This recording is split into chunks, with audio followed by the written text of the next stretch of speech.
होंगे, सिर्फ statistical taste change होता जाएगा।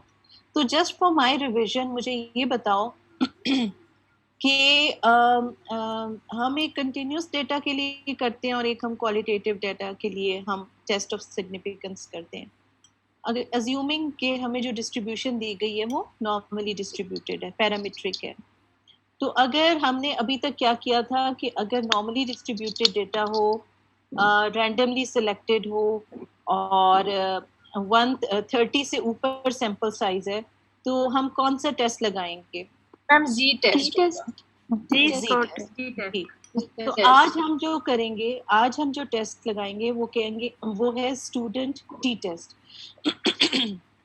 स्टूडेंट टी टेस्ट का मतलब है कि जब भी आपके पास डिस्ट्रीब्यूशन जो है वो 30 से स्मॉल है, 30 से सैंपल साइज स्मॉल है, तो आपने स्टूडेंट टी टेस्ट लगाना है। फॉर्मूला इसका सेम है जो जी का था, ठीक है।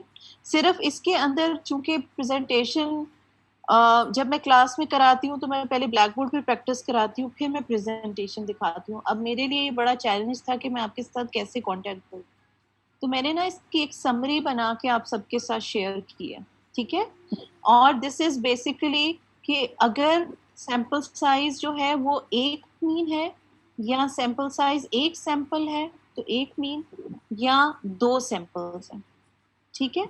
अगर एक सैंपल है, स्मॉल सैंपल साइज है, सिंपल टी टेस्ट जो कि सेम फॉर्मूला है जैसे जी था।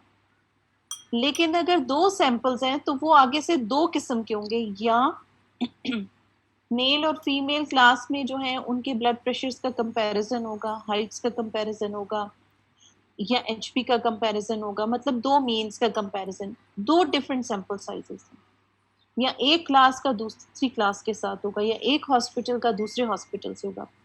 लेकिन दो मीन्स और पेयर्ड है, आपस में जुड़े हुए हैं, इसका मतलब सैंपल सेट एक ही है, आप ही की क्लास है, और मैंने आपको पहले कोई लेक्चर दिया और उसके बाद मैंने आपका पोस्ट टेस्ट लिया, तो उसमें जो क्वेश्चन होगा वो प्री एंड पोस्ट का होगा और सैंपल साइज एक ही होगा और 30 से छोटा होगा, तो वो होगा टू सैंपल पेयर टेस्ट या डिपेंडेंट टेस्ट जो एक दूसरे पे डिपेंडेंट है, टू सैंपल इंडिपेंडेंट, और वन सैंपल टी टेस्ट जो कि स्मॉल सैंपल साइज है।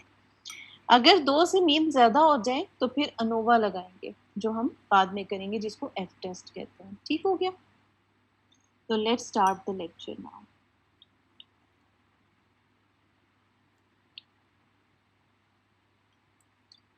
ये आई थिंक शेयर नहीं हो रही आप लोगों के साथ में।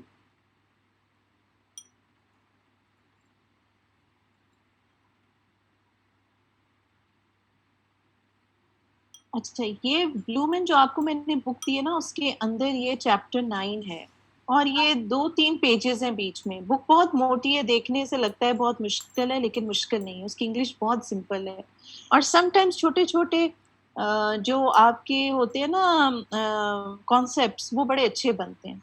सो this is the student t test जो कि हम कंटिन्यूस डेटा में करते हैं। It follows the distribution of normal distribution, ठीक है, the t distribution जो है। So this test was invented by a statistician working for the Brewery Guinness. He was called W.S. Gossett, but preferred to keep himself anonymous, so wrote under the name student. It is used for continuous data and comparison of means. क्योंकि ना ये एक brewery में काम करता था और brewery में छोटे सैंपल्स होते थे, थोड़े सैंपल्स होते थे। तो अब चूंकि आप कॉन्फ्लिक्ट ऑफ इंटरेस्ट हो जाता है कि आप ये किसी ब्रूरी में काम करें और आप उनका नाम लें, तो ये उनका नाम नहीं ले सकता था, ये अपनी आइडेंटिटी को डिस्क्लोज नहीं कर सकता था। तो ये अंडर नेम जो है वो स्टूडेंट के नाम से अपने डेटे को पब्लिश करता था। So he lived from 1876 to 1937. He invented the t-test to handle small samples for quality control in brewing. He wrote under the name student. अच्छा, इस t-test के अगेन क्वेश्चन जो है वो MCQs में आ सकते हैं और इसका न्यूमेरिकल आ सकता है। So the t distribution is known as student t distribution. A type of probability distribution that is theoretical and resembles the normal distribution. Anything that is resembling a normal distribution या hypothetical distributions हैं, क्योंकि normal distribution आपको पता है उसके अपने characteristics हैं. It is unimodal, it is bell-shaped, it is symmetrical around the mean and extends indefinitely on both sides. It has many properties which differentiate it from the standard normal or Z distribution. The T distribution, it is actually a family of distributions. That is different distributions for each sample value, n-1. अब जो भी sample size 30 से कम होगा, हम उसको n-1 कहेंगे और वो degree of freedom होता है. क्यों? क्योंकि वो जब इतनी बेजार distributions होती हैं, small distributions हैं, कोई skewed है, कोई छोटी है, कोई बड़ी है, तो n-1 करने से होता है कि जब आप एक उसको फ्रीक्वेंसी डिस्ट्रीब्यूशन को माइनस करते हैं तो नॉर्मेलिटी की तरफ लेकर आते हैं, ताकि ये जो है नॉर्मल डिस्ट्रीब्यूशन कर्व को जो हेवायर डिस्ट्रीब्यूशन है वो माइनस हो जाए और we bring it close to the normal distribution. It deviates from normality with small sample sizes, that it is more flat with long tails and variance is more than 1, but approaches 1 when the sample size become large. इस बात को तो आप समझ गए हो ना कि जैसे जैसे सैंपल साइज बड़ा होता जाता है आपकी डिस्ट्रीब्यूशन आइडियल होना शुरू हो जाती है, नॉर्मल डिस्ट्रीब्यूशन की तरफ जाना शुरू हो जाती है. जितनी डिस्ट्रीब्यूशन स्मॉल होती है उतनी स्क्यूड होती है या फ्लैट होती है. The T distribution differs from the normal distribution by its degrees of freedom, yani n-1. The higher the degrees of freedom, the closer the distribution will resemble a standard normal distribution with mean of 0 and standard deviation of 1. Critical values used to decide significance obtained from T table. ये वही steps हैं जो मैंने आपको column 1 में, अगर आप गौर से देखें तो मैंने कॉलम 1 में जितने एक हाइपोथेसिस टेस्टिंग ऑफ टी के जो स्टेप्स हैं ना वो मैंने छोटे छोटे करके लिखे. सबसे पहले रिसर्च क्वेश्चन, नंबर 2 है आपका उस रिसर्च क्वेश्चन से नल हाइपोथेसिस, अल्टरनेट हाइपोथेसिस. उसके बाद आपका आता है डिसीजन रूल, उसमें 4-5 चीज़ें होती हैं. अल्फा क्या रखना है और कॉन्फिडेंस इंटरवल क्या होना है, ये कौन सा टेस्ट लगाना है, उस टेस्ट की अजम्पशंस क्या हैं. तो जब आपसे टी डिस्ट्रीब्यूशन, जब आप टी टेस्ट लिखोगे तो आप वहाँ पे जो अजम्पशंस लिखोगे ये वो अजम्पशंस हैं, ठीक है. सो आप इसकी क्रिटिकल वैल्यू कैसे निकालेंगे? जाहिर है आप फॉर्मूला से कैलकुलेटेड वैल्यू निकालेंगे और टेबल से क्रिटिकल वैल्यू निकालेंगे और उन दोनों को कंपेयर करेंगे. At indefinite degree of freedom critical value of t is same as the Z, यानी जैसे जैसे सैंपल साइज बढ़ता जाएगा टी जो है वो बिल्कुल जी बन जाएगा. It is a probability distribution that is used to estimate population parameters when the sample size is small and when the population variance is unknown. So ये वही बातें हैं जो हमने पहले भी की हुई हैं, सिर्फ ये थ्योरेटिकल ज़्यादा है. अब आपको ये मैं बताऊंगी कि टी टेबल को कैसे पढ़ना है, टी क्रिट कैसे निकालनी है, क्रिटिकल वैल्यू ऑफ टी. जी की हमने कैसे निकाली थी, किसी को याद है? जी की वैल्यू हमने कैसे कैलकुलेट करते थे टेबल की? क्या देखते थे? राइट पे और टॉप पे क्या होता था? मैम पॉइंट से पहले वाला जो फिगर होता है उसको हम राइट से उसको लेफ्ट साइड पे जो वो वर्टिकल रो होती है वहां पे देखते हैं, और जो डेसिमल से पहले वाला था. हाँ जी. और जो उससे बाद वाला होता है उसको ऊपर जो रो होती है उसमें देखते हैं जी. और अपने डेसिमल टॉप पे और डेसिमल के बाद दो वैल्यूज को कंसिडर करते हैं. लेकिन जो टी डिस्ट्रीब्यूशन है अब आप देखो इसमें दो एक भी हो सकता है, क्या उसको कहते हैं सैंपल साइज, और दो मीन्स भी हो सकते हैं, ठीक है. तो इसका जो हम क्रिटिकल वैल्यू निकालते हैं वो हम लिखते हैं टी क्रिट, ठीक है. हम लिखते हैं t crit two tail alpha degree of freedom. So degree of freedom is n-1, ठीक है. Degree of freedom is n-1, alpha is 0.05 until आपको स्पेसिफाई ना किया जाए कि 0.01 है और 99% कॉन्फिडेंस इंटरवल है, आपने 95 ही लेना है. Alpha is 0.05 and it is two tail. और किस तरह पता चलेगा कि ये टू टेल है या वन टेल है? एनीबडी? सर्च क्वेश्चन से पता चलेगा. शाबाश. और कैसे पता चलेगा? फॉर एग्जांपल आपने मुझे बताना है कि ये टू टेल है या वन टेल है. Is there a difference? Ma'am ये टू टेल है बिकॉज़ डिफरेंस मोर भी LSP हो सकता है। शाबाश. And are my clothes more brighter than your clothes? One tail right. One tail right. Shabash. Is my son younger than your son? One tail. One tail left. Avash, confident.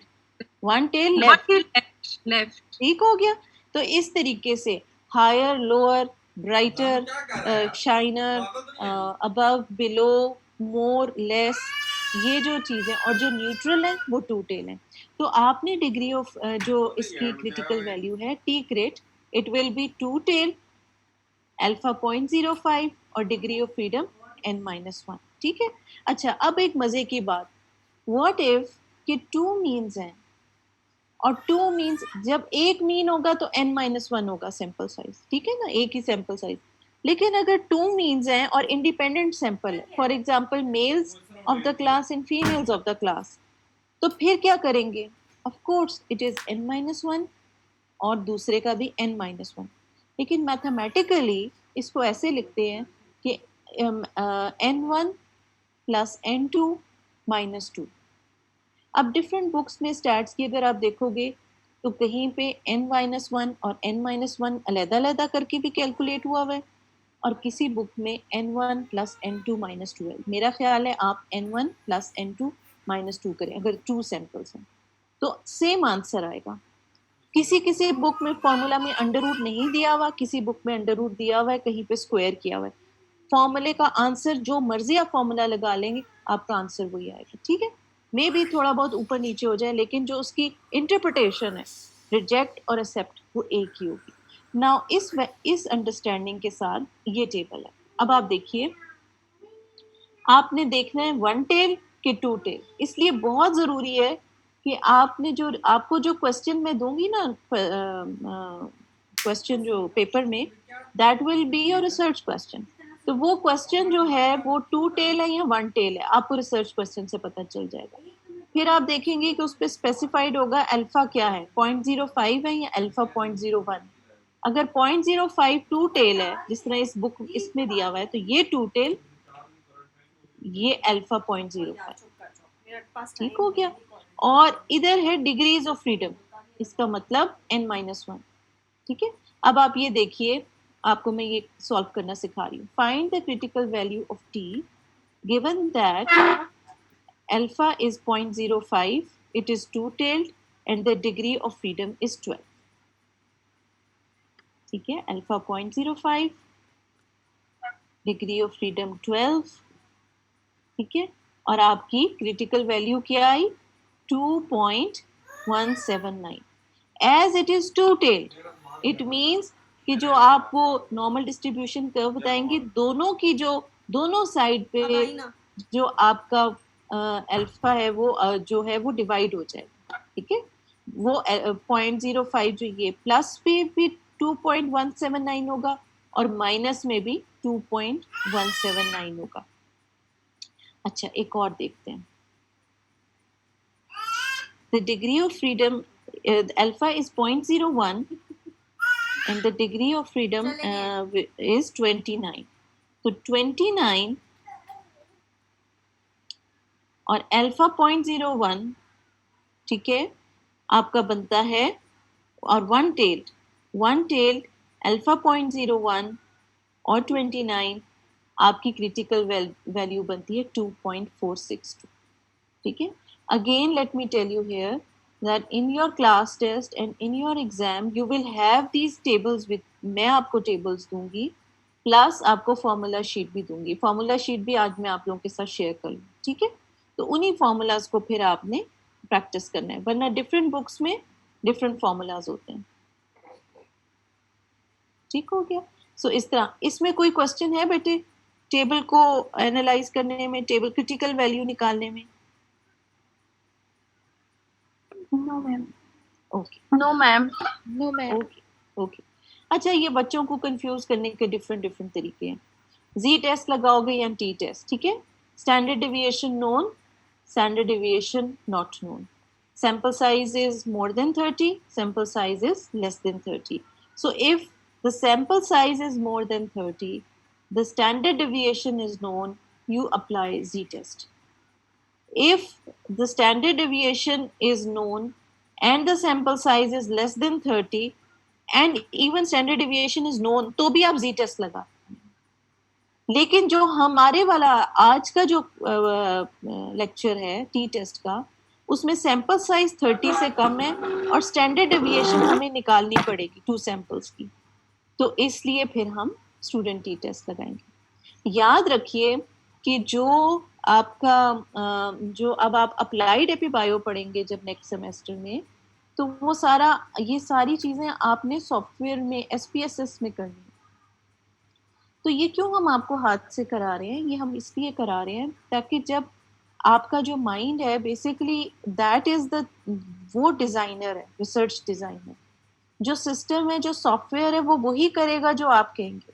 तो अगर आपके concepts clear होंगे तो आप वही test लगाएंगे जो test उस पर बनता है और फिर रिजल्ट निकलेगा, वरना गलत रिजल्ट निकला. अच्छा, ये मैंने डेफिनेशंस डाली हैं. n-1 degree of freedom.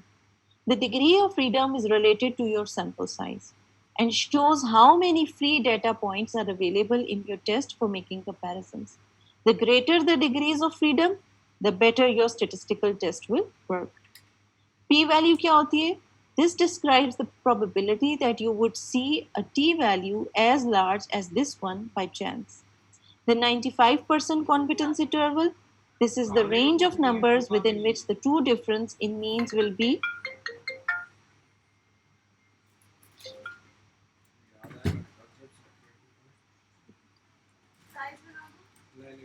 So this is the range of numbers within which the true difference in means will be 95% of all the times. This can be changed from 95% if you want a larger or a smaller interval, but 95% is commonly used. अच्छा, अब देखिए, इसका मैंने याद है आपको एक बताई थी बात कि अगर आप एक टेस्ट को 100 टाइम्स रिपीट करते हैं तो 95% टाइम्स टेस्ट वही आएगा जो स्टेटस को होगा. सिर्फ 100 में से जो 95 निकाले 5% चांस होगा कि आपके टेस्ट के रिजल्ट्स डिफरेंट देन स्टेटस को आए. अगर टेस्ट डिफरेंट देन स्टेटस को आएंगे तो उसकी 2 वजूहात है. चांस से आ गया, या कोई एरर था आ गया, स्टेटिस्टिकल एरर था, हमने कोई सैम्पलिंग ठीक नहीं की, हमने सैंपल साइज ठीक नहीं किया, हमने कैलकुलेशन ठीक नहीं की, या वाकई स्टेटिस्टिकल सिग्निफिकेंस, वाकई कोई डिटेक्ट हुआ है, कोई एरर है, कोई इफेक्ट है, ठीक है, तो वो डिटेक्ट हुआ, significance. So degree of freedom पे दोबारा मैं ये एक्सप्लेनेशन इसलिए दे रही हूँ कि इस पे कभी कभी 2-3 नंबर का शॉर्ट क्वेश्चन आ जाता है. So the number of independent pieces of information used to estimate the parameter. One sample n-1, 2 samples n1 plus n2 minus 2. Degrees of freedom are directly related to sample size. As the sample increases, so does the degree of freedom. When degree of freedom is infinite, the t distribution is identical to the normal distribution. So, अब आपने क्या किया, आपको मैंने एक research question दिया, आप उसको अब सॉल्व करना शुरू हो गए. आपने पहला स्टेप देखा रिसर्च क्वेश्चन, आपने अपनी नल हाइपोथेसिस बनाई, आपने अपनी अल्टरनेट हाइपोथेसिस बनाई, और फिर आपने डिसीजन रूल लिखना शुरू कर दिया.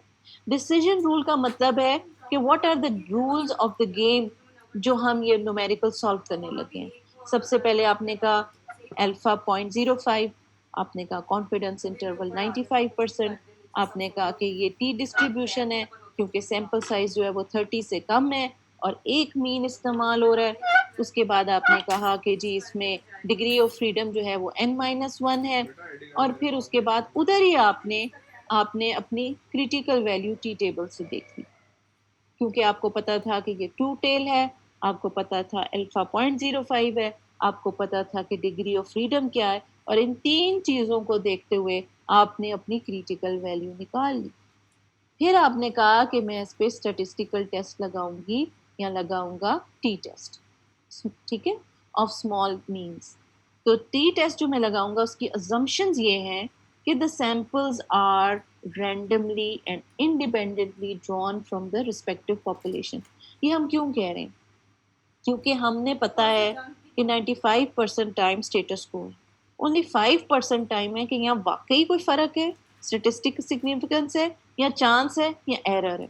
तो उसको माइनस करने के लिए हम अपनी अजम्पशंस में कहेंगे कि जो मैंने सैंपल लिए थे वो रैंडम थे, वो प्रोबेबिलिटी सैम्पलिंग थी। एवरी पर्सन इन द जो हमारी टारगेट पॉपुलेशन में था वो had an equal chance of being selected.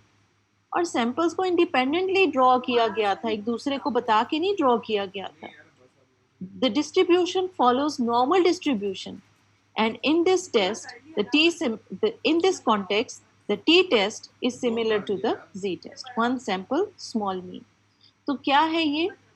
अब जो one sample small mean ये सिंपल ये बताया हुआ है, जो मैंने आपको शेयर किया ना मैसेज, उसमें मैंने ये बताया है कि या तो small sample inferences about a population mean, independent one small mean, or small sample inferences about difference between two means, independent samples, two means, यानी male female, one class two class, दो सैंपल्स हैं।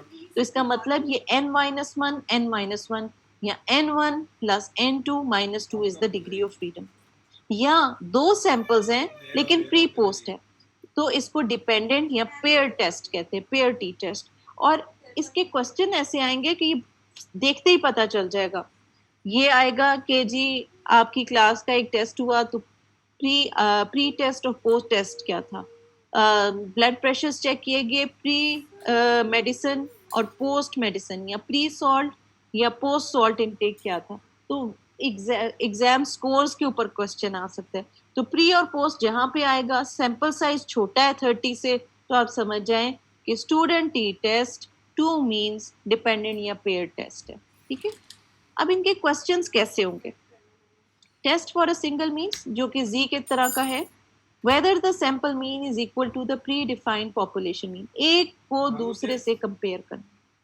अगर दो means हैं और independent samples हैं तो फिर क्वेश्चन इस तरह का होगा कि whether the CD4 level of patients taking treatment A is equal to the CD4 level of patients taking treatment B.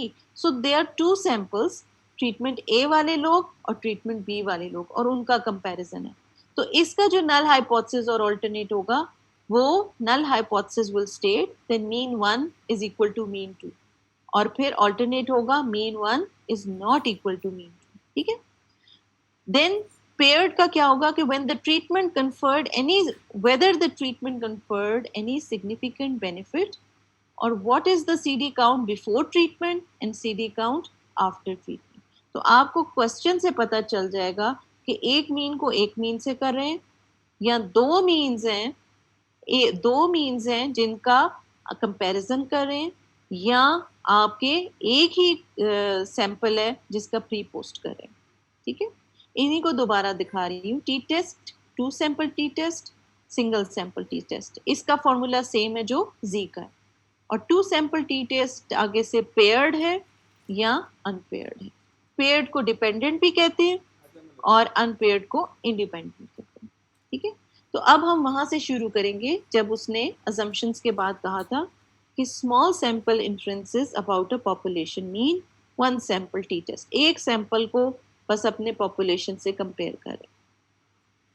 So t-test for a single mean. Hypothesis testing involves making a decision concerning some hypothesis, statement about a population parameter such as the population mean, using the sample mean to decide whether the statement about the value of mu is valid or not. Value of t is calculated is called t-calc and it is compared with the t-crit. तो जो formula से calculate होती है वो क्या होती है? t-calc, t-calculated. और जो टेबल से हम देखते हैं वो क्या होती है? t-crit, critical. ठीक है, ग्रेट। तो जो क्रिटिकल वैल्यू अगर फॉल करती है इन द एरिया ऑफ, ये चले आगे मैं वो फिगर पे दिखाती हूँ। सो टी स्टेट का फॉर्मूला क्या है? Mean x bar minus mu divided by standard deviation divide by under root n। तो देखो मीन तो आप कैलकुलेट कर लोगे ना, आपके पास 5-10 लोगों का मीन होगा। याद रखें कि आपको टेस्ट में कभी भी बहुत बड़ा सैंपल साइज नहीं मिलेगा। 5-6 लोगों का सैंपल होगा, 7-8 लोगों का होगा, ज्यादा का नहीं होगा। म्यू तो 0 होगा ना, क्योंकि म्यू तो हमने कैलकुलेट ही नहीं किया। तो जो भी मीन होगा -0, यानी ये मीन ऊपर हो जाएगा, स्टैंडर्ड डेविएशन आपके पास होगी, सैंपल साइज पे अंडर रूट लगाएंगे और जो आएगा वो आपका टी कैल्क होगा. When the sample population is normally distributed, the t statistic is student t distributed with n-1 degrees of freedom. That is the only difference. अब ये देखिए कि ये t test for single mean है. आपको the following are the weight in milligrams of each of 20 rats drawn at a random from a large stock. Is it likely that the mean weight for the whole stock could be 24 milligrams? A value observed in some previous work. ठीक है? So these are different weights in milligrams of mice, 20 mice. So आपने जो research question होगा कि n is 20 और mean उसने कहा कि आपका इनका mean weight जो है वो 24 milligrams है और आपने ये x बार निकाला हुआ है. ठीक है, ये कैलकुलेट आप चाहें तो साथ साथ भी कर सकते हैं और आप चाहें तो ये बाद में भी कर सकते हैं. फिर स्टैंडर्ड डेविएशन जो है वो आपको इन्होंने स्टैंडर्ड डेविएशन दी होती है 5.91 एंड म्यू इज 4. तो नल और अल्टरनेट हाइपोथेसिस क्या होगा? The mean weight of rats is 24 milligrams. That is the sample mean is equal not equal to the population mean. Assumption: sampled population is normal, sample is randomly selected, sample size is less than 30, standard deviation is unknown, level of significance, this is not minus, this is just dash लगा 0.05. ठीक है, तो जब आप इसको calculate करते हैं तो आपकी वैल्यू आई है माइनस में, -2.27. तो लेट्स सी.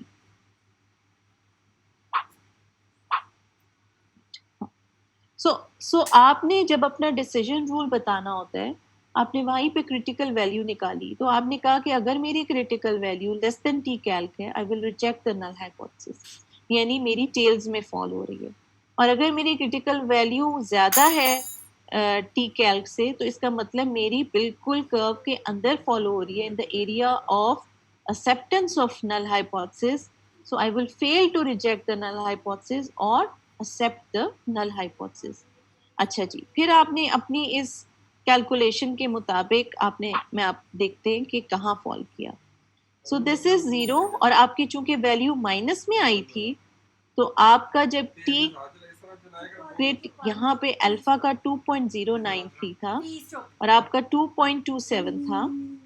ठीक है, तो आपकी क्या हुआ? The red area is the rejection for the two sides. तो area of rejection of null hypothesis में हुआ. This is area of acceptance of null hypothesis, the 95% area. तो आपने एक्सेप्ट कर लिया नल हाइपोथेसिस को. तो ये स्टेप्स जी के भी इसी तरह हैं, टी के भी उसी तरह हैं. ठीक है, सेम है, सिर्फ कैलकुलेशन में फॉर्मूलाज चेंज हो रहे हैं.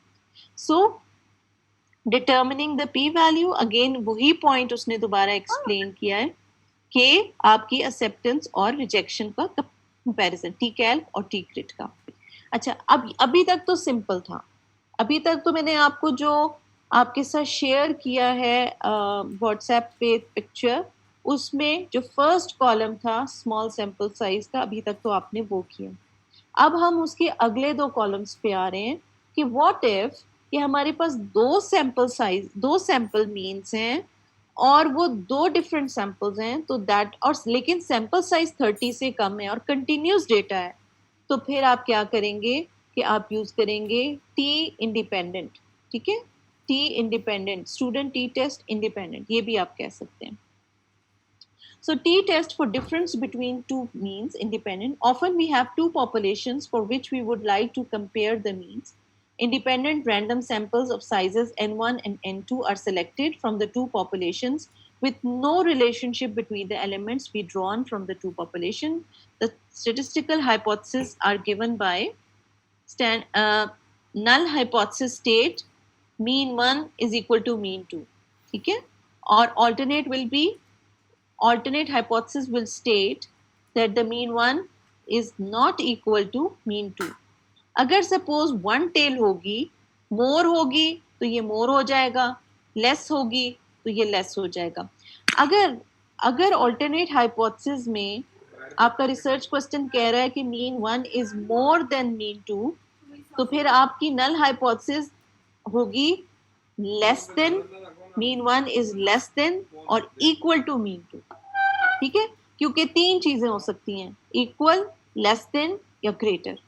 इसी तरह अगर वन टेल आपकी रिसर्च क्वेश्चन होगा कि mean one is less than mean two, तो फिर आपकी इधर नल हाइपोथेसिस होगी मोर देन या इक्वल।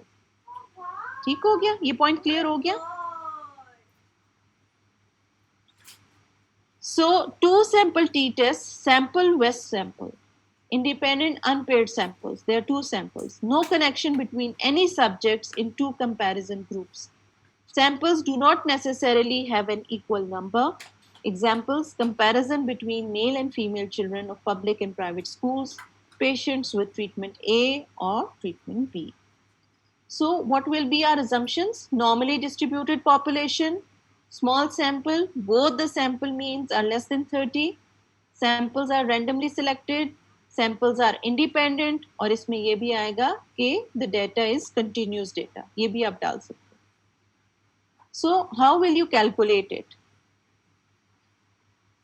अगर आपको सपोज याद भी ना रहे कि मैंने क्या कहा था, तो आप ये याद रखिएगा कि इसके अंदर हमेशा जो क्वेश्चन है वो टेबल फॉर्म में होगा। देखें जैसे ये है, तो इसमें क्या सवाल पूछा जा रहा है? इसमें सवाल ये पूछा जा रहा है कि a training is administered to two groups of nurses. The first group N1 is 15, यानी एक ग्रुप भी 15 का और दूसरा ग्रुप 11 का है। So the first group used lecture and demo method, while the second group जिसमें 11 लोग थे, they used program materials and videos. At the end of the course, group 1 trainees were rated at 86 with a standard deviation of 3, while the second group were rated at an average of 84 with a standard deviation of 4. Is there sufficient evidence that the lecture demo method is better? So अब मुझे इधर बताओ कि आपका ये research question से आपको क्या क्या इंफॉर्मेशन मिल रही है? मैम वन टेल है। शाबाश, कॉन्फिडेंटली बोलो बेटा। कौन बात कर रहा है? मुझे भी नाम नजर नहीं आ रहा। मैम सदफ। तो सदफ, वन टेल क्यों पता आपने कहा? क्योंकि इस पे उसने सवाल पूछे बेटर का, इसलिए है ना। तो दिस इज वन टेल, ठीक हो गया। अच्छा, अब एक मजे की बात, इसने अल्फा क्या बताया है? 1%।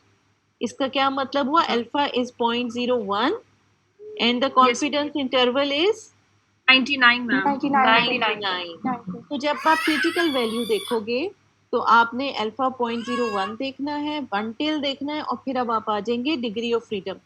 तो आप कैसे निकालेंगे? N1 प्लस N2 माइनस 2, यानी 15 प्लस 11 क्या हुआ? 15 plus 11 26 minus 2, 26 minus 2 24। So the degree of freedom is 24। अब आप ये देखिए, इसने यहाँ पे भी डिग्री ऑफ फ्रीडम 24 लिखा है। वन टेल 1% का मतलब है 0.01 अल्फा और डिग्री ऑफ फ्रीडम 24। तो इसका क्रिटिकल वैल्यू बनती है प्लस 2.492, यानी it will be on the right side. ठीक है, अब आपने कितनी अच्छी बातें बताई। अब आप देखें दो को, अब इनका step 1 states null hypothesis state mean 1 is equal to mean 2. There is no significant difference in two methods. लेकिन your alternate hypothesis will state brighter. तो इधर null hypothesis में एक गलती है। This will be less than या equal। पहले आप less than का साइन बनाएंगे और उसके नीचे एक लाइन लगाएंगे, ये equal नहीं है, ठीक है, ये करेक्शन कर लें। सो अगर ये more than है तो ये होगा less than, और less than के नीचे एक लाइन होगी। सो इट मीन्स कि लेस देन या इक्वल। ठीक हो गया। तो अब देखिए आपके पास डेटा क्या है, मीन भी है आपके पास, दोनों के मीन्स, सैंपल साइज आ गए, दोनों के मीन्स आ गए, दोनों की स्टैंडर्ड डिविएशन आ गई। अब हम क्या करेंगे कि अगले के स्टेप्स क्या होंगे? टी टेस्ट में हम जो फॉर्मूला है वो ये वाला फॉर्मूला मैं आपको दूंगी टी इंडिपेंडेंट का। x1 means mean 1 minus x2 means mean 2, ये दोनों आपके पास हैं। ये है स्टैंडर्ड डिविएशन, ये है 1 - 1 ओवर n1 जो आपके पास ऑलरेडी है। N1 में आपने डिग्री ऑफ फ्रीडम नहीं लिखनी, N1 में आपने 15 ही लिखना है। और दूसरा है 1 डिवाइडेड बाय N2, इसमें भी आपने दूसरा 11 लिख देना है। लेकिन आपके पास स्टैंडर्ड डेविएशन नहीं है, आपके पास तो 2 स्टैंडर्ड डेविएशन है। तो उसको कैलकुलेट करने के लिए हम निकालते हैं pooled ST, pooled estimate of variance या पूल्ड स्टैंडर्ड डेविएशन निकालते हैं। यानी ये जो स्टैंडर्ड डेविएशन की वैल्यू आपके पास तो 2 हैं, तो ये चीज आपने याद करनी होगी, ये चीज मैंने दी होगी, लेकिन स्टैंडर्ड डेविएशन पूल कैसे निकालनी है ये फॉर्मूला आपने याद, और ये इसी टेबल से आपको वैल्यूज मिल जाएंगी। N1 माइनस 1 यानी N1 आपका था 15 माइनस 1, S1 मतलब स्टैंडर्ड डेविएशन जो था आपका square, plus N2 minus 1 second sample का 11 माइनस 1 और इसका स्टैंडर्ड डेविएशन उन दिया स्क्वायर, नीचे माइनस 15 प्लस 11 माइनस 2 यानी 24। तो ये सारा कैलकुलेट करके जब आप अंडर रूट करेंगे आपके पास आ जाएगा पूल्ड एसटी। इस पूल्ड एसटी में आप ये वैल्यू डालेंगे, दिस इज द ट्रिक। तो आपकी ये वैल्यू जो होगी ये टी कैल निकल आएगी, TCALC, ठीक है। तो क्रिटिकल वैल्यू जो है वो आपने उधर से निकाल ली थी और क्रिटिकल वैल्यू आपने टेबल से निकाल ली थी और कैलकुलेटेड वैल्यू आपने यहाँ से निकाली। तो ये थोड़ी सी ओवरलैपिंग हो गई है कि कहाँ पे फॉल किया हमारा one tail, plus 2.492. So decision is to accept the null hypothesis. So conclusion, there is no significant difference between the two methods. The lecture demo method is not better than the program instruction because we fell inside the area of acceptance of null hypothesis. That is it. ठीक है, तो इस तरीके से ये interpretation है जिसके मैं कहती हूँ 2 नंबर, ठीक है। रिसर्च क्वेश्चन डिसीजन रूल के 4 नंबर 3 नंबर हैं, 2 नंबर हैं इसके जो आप ये इंटरप्रिटेशन लिखते हैं, और ये जो बीच के हैं इसके 4 या 5 नंबर इसके हैं। तो टोटल 10 मार्क्स का क्वेश्चन है, राइट। तो सबसे अच्छा तरीका ये है कि आप स्टेप 1 2 3 या 1 2 3 करके या जिस तरह भी आप क्लियरली स्टेप्स को लिखेंगी तो इंशाल्लाह ताला आप मिस नहीं कर पाएंगी, ठीक होगी। अब ये एक और क्वेश्चन है, ये आप बाद में प्रैक्टिस कीजिएगा क्योंकि इसके बाद में आपको एक होमवर्क भी दूंगा, ठीक है। तो उसमें आप प्रैक्टिस कीजिएगा। एक और एग्जांपल है, इसी तरह ये एक और एग्जांपल है, cholesterol levels of vegetarian non vegetarian, ठीक है। ये कोलेस्ट्रॉल लेवल्स भी हैं और आपने ये देखना है कि इनका कोलेस्ट्रॉल जो है वो किसका ज्यादा या कम है। So find the degree of freedom and determine the value of T crit, calculated summation भी। अच्छा, अब हम आ जाते हैं, how are you people, are you with me all of you? Yes ma'am. Thank you so much. और I really feel for you क्योंकि मैं बोर्ड के ऊपर ये पहले सारे स्टेप्स जो मैंने हाथ से लिख के दिए वो मैं पहले पूरा एक फ्रेमवर्क बना के देती हूँ, फिर मैं सबको एक एक प्रैक्टिस क्वेश्चन देती हूँ, उसके बाद मैं प्रेजेंटेशन चलाती हूँ। तो आप मेरे चीते बच्चे हैं जो आप लोग मेरे साथ हैं। I am really grateful, I am really happy. और इंशाल्लाह अगर कोई कमी बेशी होगी तो ईद के बाद अगर मुझे आपके साथ कोई कांटेक्ट सेशन भी करना पड़ा ना, ऑफिस में बुला के उधर क्लास में, तो मैं आपको वहाँ पे भी रिवीजन करा सकती हूँ, ठीक है। सो डोंट यू वरी, इंशाल्लाह ताला पेपर में बैठने से पहले आपको सारा सिलेबस आता होगा, ठीक है। सो अब हम थर्ड ऑप्शन पे जाते हैं, that is small sample inference about the difference between two means paired, यानी इस पे क्वेश्चन होगा प्री पोस्ट का, ठीक है। So in a pair T test ये अजम्पशंस होंगी, sample versus sample, dependent samples हैं, connection exist between scores in one group and other group, subjects are either same pre and post intervention or matched pairs, cholesterol levels of males and females after matching for age। तो ये matched pair वाला मैं आपको question नहीं दूंगी, it may be a complicated or hybrid one, I will just give you questions which में clear cut आपको पता होगा कि एक sample size है और pre and post intervention जो है वो calculation है। So samples must have an equal number। So pair t test में compare the equal तो automatically हो जाएगा ना, जब एक ही सैंपल है, 10 लोगों की क्लास है और उनके ऊपर एक एक्सरसाइज कराई गई है और दोबारा टेस्ट लिया गया है, तो फिर सैंपल साइज तो चेंज नहीं हो रहा. So we compare the effect of two drugs given to patients in a sample at two different times. Study the comparative efficacy of two different instruments, for example, two BP apparatuses. Study the role of a factor when observations are made before and after its play.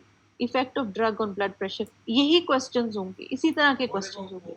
Compare the result of two lab techniques. Measure the efficacy of a treatment plan. ठीक है?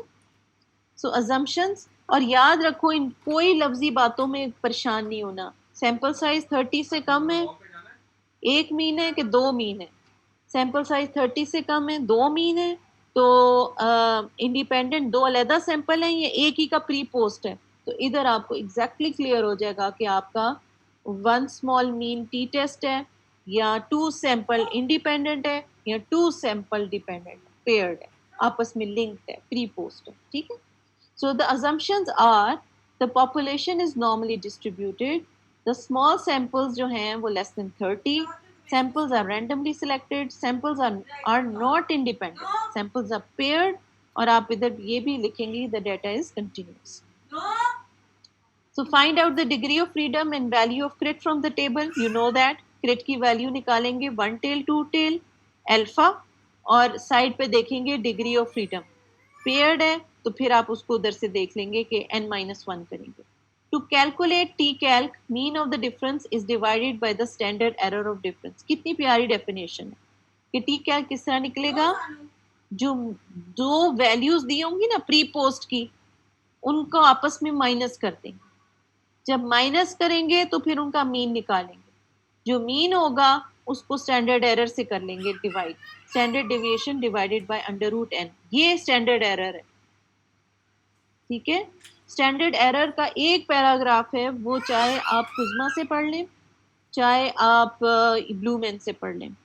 मैंने आपको बताया short question किसके आएंगे. जैसे आपका ये स्टैंडर्ड एरर हो गया, आपकी नॉर्मल डिस्ट्रीब्यूशन कर्व हो गई, आपका ये डिग्री ऑफ फ्रीडम हो गया. ये 3 या 4 या 5 नंबरों का स्मॉल क्वेश्चन आ सकता है क्योंकि ये कॉन्सेप्ट. ठीक है. सो इसका जो ये है, इसमें डिग्री ऑफ फ्रीडम एक ही सैंपल है, n-1 होगा. लेकिन इसके अंदर जो फॉर्मूला, ये फॉर्मूला मैं आपको दूंगी, लेकिन ये वाला फॉर्मूला मैं आपको नहीं दूंगी. ठीक है. तो ये होगा टी पेयर्ड, इधर मैं लिख देती हूँ टी पेयर्ड, और टी कैल्क और T paired. D difference between the two values means, difference of the two means का x बार निकाला, divided by standard deviation divided by √n. ये है standard deviation of the difference. ठीक है. और standard deviation of the difference, आपने दो चीजें कैलकुलेट की. पहले आपने दो वैल्यूज को आपस में माइनस किया और फिर उनका मीन निकाला, और इधर आपने standard deviation of the difference निकाली. कैसे? Summation D square minus summation D square, summation D का square divided by n minus divided by n-1 और on the whole under root. अब ये कैसे निकाला मैंने, ये देखिए, ये एक वैल्यू है, ये समझे सारे x हैं, और ये समझे ये सारे y हैं. तो आपने पहले x - y डिफरेंस निकालना है दोनों वैल्यूज का, प्री एंड पोस्ट का. 180 का 140 निकाला, 40 आ गया. 200 का 145 निकाला, 55. तो ये 10 लोगों का 1 2 3 4 5 6 7 8 लोग हैं. तो डिग्री ऑफ फ्रीडम हो गई n-1 7. ठीक है. और इन सब का अलग-अलग डिफरेंस निकाला. जब आपने इनका डिफरेंस निकाला तो आपने फिर डी बार निकाला. डी बार कैसे आएगा? जो आपकी टोटल वैल्यू है, इन सब को समेट किया आपने, समेशन डी 465. इसको आपने ये टोटल जो सैंपल साइज है 8 लोगों का, 8 से डिवाइड किया तो आपका x बार यानी डी बार आ गया डिफरेंस, और आपका मीन आ गया 58.125. आपका समेशन डी हो गया 465. फिर आपने डी स्क्वायर निकालना है, यानी हर इंडिविजुअल डिफरेंस को आपने स्क्वायर करते जाना. जब सारे स्क्वायर हो जाएंगे तो इनको समेट करना है, तो ये आपकी एक बड़ी वैल्यू आएगी. आपने टोटल को स्क्वायर नहीं करना, आपने इंडिविजुअल वैल्यूज को स्क्वायर करना। और आपको याद है हमने पहले भी बात की थी कि जब आप आर्टिफिशियल इन्फ्लेशन करते हैं और आप स्क्वायर करते हैं तो बाद में आप अंडर रूट करके दोबारा नॉर्मेलिटी की तरफ, ओरिजिनल वैल्यू की तरफ ले आते हैं। तो आप ये देखें कि ये डी बार कैसे आया, ये डी बार आया जब आपने सबको माइनस किया, एक वैल्यू पे आ गया एक्स, और फिर इस एक्स को जब आपने सैंपल साइज से डिवाइड किया तो आपका एक्स बार या डी बार आ गया डिफरेंस। फिर आपने इंडिविजुअल वैल्यूज जो डिफरेंस किए उनको स्क्वायर किया और उनको ऐड कर दिया तो समेशन डी स्क्वायर। तो अब आपके पास ये सारी वैल्यूज जो हैं वो आपकी इधर से आ गई। फिर आपने देखा कि आपका जो टी था, degree of freedom 7, two tail alpha 0.05 पे 2.36 था, और आपकी फॉर्मूला से जो वैल्यू आई थी वो आपकी थी 9.387। We reject the null hypothesis and conclude that there is a significant difference। यानी आपकी वैल्यू कहाँ फॉल की? Anybody? ये आपकी क्रिटिकल वैल्यू थी और ये आपकी, ये देखिए, अच्छा इसके अंदर ये नहीं है, लेकिन ये कि आपकी वैल्यू अगर फॉल हुई in the area of rejection of null hypothesis and acceptance of alternate hypothesis, so you will say that we reject the null hypothesis and conclude that there is a difference, it is more। ठीक है, ये बात सही है हमारा research question. इसी तरह ये एक और एग्जांपल है, ये आपने खुद कैलकुलेट करनी होगी। ठीक है, दो वैल्यूज दी हैं, ये सब्जेक्ट सैंपल साइज 5 है, ये x है, ये y है, आप इनका डिफरेंस निकालेंगे, फिर डी स्क्वायर निकालेंगे, फिर समेशन डी भी ऐड कर देंगे और समेशन डी स्क्वायर को भी आप वैल्यू निकालेंगे और फॉर्मूला में डालेंगे। ठीक हो गया। So in conclusion, students t-test will be used when the sample size is small and for the following situations: to compare the single sample mean with the population mean, to compare the sample means of two independent samples, to compare the sample means of paired samples या dependent। अच्छा जी, कितने लोग हैं आज हमारे साथ? 37 लोग नहीं है। हाँ, अरे कहाँ चले गए? जी मैम, अभी 32 ही थे अभी तक, तो मैंने जो अटेंडेंस ली। अच्छा, ओके। अच्छा, अब ये है कि अगर 50% भी लेक्चर फर्स्ट रीडिंग में समझ आया है तो that is a good sign. ठीक है, अब आप इसको, जो मैंने आपको खुलासा बना के दिया है वो तो एक फ्रेमवर्क है कि जी आपने ऐसे कैलकुलेट करना है। गो थ्रू द लेक्चर, और मैं भी थोड़ी देर में एक असाइनमेंट भेजती हूँ। ठीक है, आपकी असाइनमेंट, मुझे ये बताइए कि आउट ऑफ सिटी कितने लोग हैं जिन्होंने बहुत दूर जाना है, या क्योंकि मैं एक असाइनमेंट देना चाहती हूँ। Arooj? Ma'am almost everyone. Almost everyone. तो ये बताइए कि कल काई स्क्वायर का क्लास है ना कल हमारी? जी है। हाँ जी मैम है। ठीक है ना, कल, हाँ कल हम जरूर काई स्क्वायर की क्लास लेंगे और फिर मैं आपको एक असाइनमेंट दे दूंगी और आप मुझे फिर बाद में आप लोग आपस में डिस्कशन कर लीजिएगा कि आप लोग कब वापस क्लास लेना चाहते हैं। ठीक है ना, आप एक हफ्ता पूरा फ्री ले लें, उसके बाद आप जब कहेंगे हम एक कॉन्टेक्ट सेशन और करेंगे। मैंने एक सेशन और लेना है लास्ट में। ठीक है, हो गया। फिर उसके बाद जो है, और मैं आपको एक असाइनमेंट दूंगी कल जिसमें टी, जी और ये इसके क्वेश्चंस होंगे काई स्क्वायर के, जो मैंने कल कराने।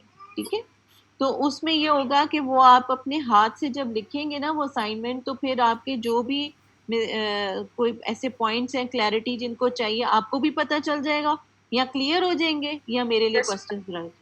तो वो असाइनमेंट लाजमी आपने मुझे सबमिट करानी होगी। ठीक है, so I will have an idea कि आप सब किस पढ़े। ठीक हो गया, और इस बहाने पढ़ भी असाइनमेंट की जो डेट, मैम असाइनमेंट की सबमिशन की डेट जो है ना वो कब तक होगी? वो 10 तारीख तक। ठीक है, 10 तारीख। ठीक है, ठीक है ना। तो उस असाइनमेंट के बाद, ठीक है, जी, टी, काई स्क्वायर और अनोवा एक टेस्ट है, वो फिर देखते हैं कि हम किस तरह करते हैं। कल का स्क्वायर है और अनोवा एक टेस्ट रह गया। अगर आप हिम्मत करें तो सैटरडे मॉर्निंग भी मैं उस